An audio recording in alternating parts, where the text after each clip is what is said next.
Hi, it's Jane. Nice to see you again. Well, you can see me, I can't see you, but anyway. I want to talk to you about something today called happiness. When was the last time you actually sat down and took some time to think about what happiness means to you? Now, happiness means something different for everybody. For example, you might be a passionate sports person, so happiness might be for you mostly when you're out there on that, skiing down that dangerous slope or jumping onto a wave and kite surfing. Some people's happiness is travelling all the time. Some people's happiness is to stay at home and be a bit of a homebody and just be a mum and do the gardens and the home and look after their family. Some people's happiness could be that they want to be fantastic at their career and they want to achieve highly in their career, and that's actually what makes them happy. Happiness has a different connotation for everybody. Each person is an individual.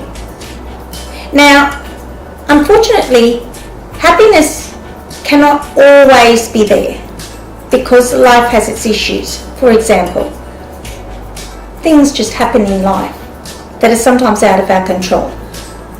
A child gets ill, or a parent who needs our care. We lose a job. We're getting bullied at work perhaps. We're stressed out because we're trying to cope with a newborn baby. We're having problems in our relationship. We've had a quarrel with a friend and we can't seem to sort it out. So these things, when they occur, of course, is going to penetrate that happiness. So I think what's really important is to take some time, however, to think about happiness and what actually makes you personally happy. And I don't believe that this should be only done, once a year. I think we should check on it every few months, every 6 months. Check out, am I actually feeling happy what I'm doing right now? You may, for example, take off to go to this fantastically paid job. You leave your family, your friends, you pack up your lovely little house and you go there and you spend 10 weeks there and you're bullied mercilessly by the person in charge. Your blood pressure goes up, you get stressed out, you can't handle being there, you're missing the family, you're depressed. It starts impacting on your sleep and you can't sleep. Is that happiness? Okay, now I've been there, so I understand that feeling of making a choice that didn't actually make me happy. And I often do this in my life. I stop and I think about what makes me happy. And I want you to do that. I want you to take some time in a quiet place which makes you feel comfortable. Now this could be, in your room listening to music. It could be having a cup of tea out the porch. It could be watering the garden. It could be a nice quiet spot on the beach or in the park. But sit down and think about it. And have a little notebook if you like. And jot down, happy? This is what makes you happy. It could be things like being close to my grandchildren, seeing lots of them, having my best friend, not being away from them. It could be really happy in my job, love my job. Now, I want you to also make a column that's unhappy. What are things that are not making you happy at the moment? Write those down. Now, remember that life is always going to have its challenges, and we can't expect to constantly walking around, in euphoria. That's just not going to happen. Life has its challenges. It's the way we deal with those challenges that actually impact on our mental well-being. And when our mental well-being is poor, then our physical well-being reacts as well. Perfect example. Last year I was trying to sell my house. There was a house on the water, I had 2 homes. It was over $500,000 home.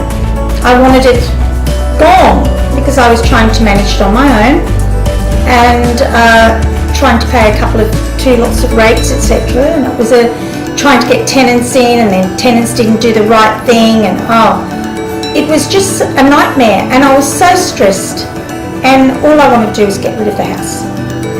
Now, through that time, I went to my doctor and he said, well, your blood pressure is soaring to 178. What's going on? Well, yeah, it was. And it had gone up from low to 178 because I was so stressed out over that house. The minute it sold, and the next time I went to my doctor, he said, oh, your blood pressure's come right down. I said, I sold the house. So scientifically, and medical science is shown that the mind has a huge impact on the physical. And the mind is impacted by the various issues and challenges and trauma in life that we've suffered. So, I want you to try this little exercise, and I want you to take some time to think about what makes you happy. Write them down. What doesn't make you happy? Now, there's some things you can't change. For example, you may hate your job, but you know that you have to at least stay there for another 6 months to get the money together while you're looking for another job. Or, for example, you may have an ailing parent. You would like to travel overseas, but you can't do that this year because your parent is sick and you need to be there. Now, there's some things we can't change, but we can learn how to cope with them. So, for example, we put down the things that make us happy. That's fantastic. We don't have to really change too much of that if it's making us happy, as long as we've got it now. Now, if some of these things that make us happy are not there, we need to put them into another column and look at them. How can we make for a happier life? What can we do to change that? That thing that makes us happy, for example, it might be that you want to be close to your family. You might want to live in the same state or the same place, the same town as your grandchildren, like I do. I want to be near my daughter and my grandchildren. I want to see them grow up. So in that time, you might say, okay, well, this doesn't make me happy being away from them. So what can I do to change it? Can I get a job there perhaps? Can I move there after I sell my house in a couple of years? I'm retired.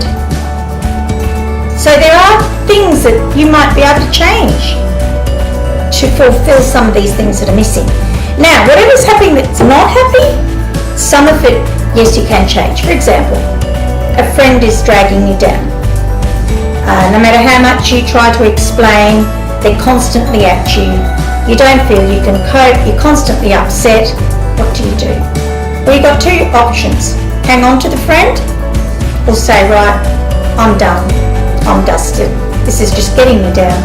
I can't change it, so I'm going to stop the friendship. That's within your control. What is not in your control, however, is if you, for example, have an ailing mother living in the same town. Maybe she's in care and you can't get up and go. Now, let's say this mother is very demanding and doesn't understand that you need time, etc. And you're the dutiful child who's running there, running back and forth, doing everything, getting very upset because you're not getting much thanks for it, etc. How can you change that? You think about it. How can you change that? Okay, you can't get up and go because you're the good, dutiful daughter, you're the only one there.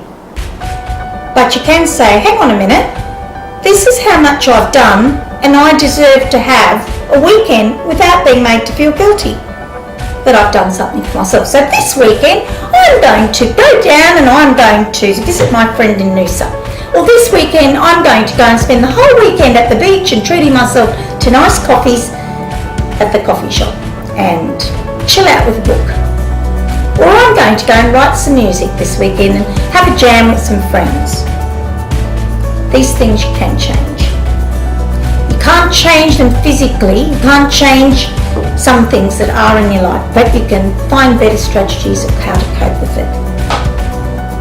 For example, you might be a person who talks about your problems all the time and you're driving your friends mental because that's all you're focused on. So you may make a conscious effort. Well, hang on a minute, this is what I'm doing and this keeps my mind constantly stressed. So you know what, I'm going to go and I'm going to start thinking every time that person comes into my mind or the thought comes into my mind, I'm going to put a stop sign up and I'm going to say no. I have happy thoughts today and I'm going to exchange them. And believe me, it works. You talk out loud to yourself. The neighbours might think you're a bit crazy. I talk to myself all the time. No, stop, Jayne. Enough. This is not doing you any good. All the worry in the world's not going to change the situation. You need to cut off your mind. Shut off. Go on. Go and get a nice piece of music, go and water the garden. There are ways of coping.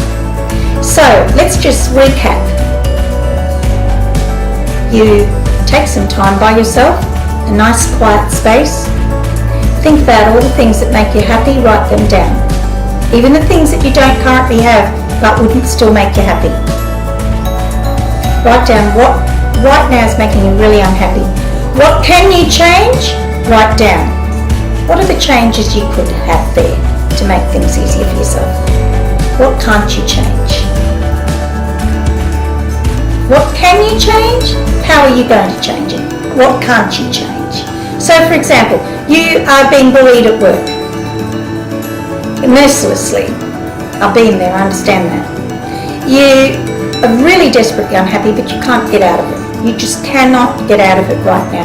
You've tried everything, but you know nothing. The boss is not sticking up for you.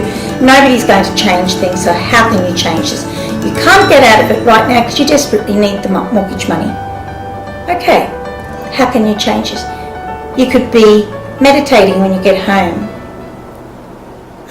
You might talk to a counsellor about what's going on at your work, or a friend. You might decide that every day that you leave, you go and do some yoga and try to separate yourself from this person who is being so awful to you. And this is not about who you are. It's about them being the problem. There's lots of things that we can do in the meantime to cope with the situation while we're trying to change it. Now, I hope this has helped you. Please take some time to think about what is making you happy, what's making you unhappy, what can you change, what can't you change, but find strategies to cope better with those problems that are occurring in your life and keeping you mentally stressed. Stress kills, have no doubt about that. There's definitely medical evidence now that shows the link between the mind and the physical.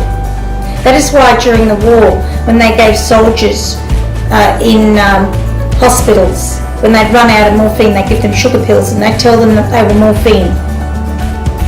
And the soldiers would actually say, oh yes, that's really helped my pain. That's the placebo effect. I'm sure some of you have heard of it. And that in actual fact is a fact. As long as you keep being unhappy, stressed out, and do not make changes or do not find strategies of coping, you will end up sick. There is no doubt in my mind. That is what will happen. And that's something also that employers will get so much out of their staff if they had someone like me doing the personal development for employees, teaching them about this and how to manage stress and how to find coping strategies. Because there would be less absenteeism and people in employment would be more productive, more motivated. So it's really important that personal development is part of professional development within the workplace. I hope this has helped you. Lovely talking to you again. Take care and have a great Monday tomorrow. Bye.